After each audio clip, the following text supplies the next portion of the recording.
mga idol, ang lino ng tubig mga idol. Hindi ka malulunod dito. Sobrang babaw mga idol. May mga floating cottage sila mga idol. Kakalagala ng 500 mga idol. Tapos dyan, nagpamasahe tayo kagaya na dyan. Ayan o, tatay. Nagpapamasahe. Talagang nakakawala ng pagod mga idol. Ayan mga idol o. Kahit ano, kahit tag-init mga idol, hindi dito nawawala ng tubig mga idol. Hindi katulad sa ibang falls. Nakita nyo na, linaw mga idol. Hindi siya marumi.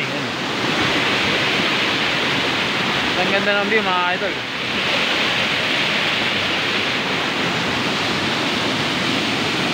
Yan, pwede ka magpamasahe dyan mga idol.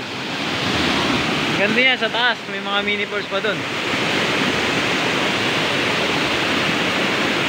Itong cottage na to mga idol, may free wifi pa yan mga idol.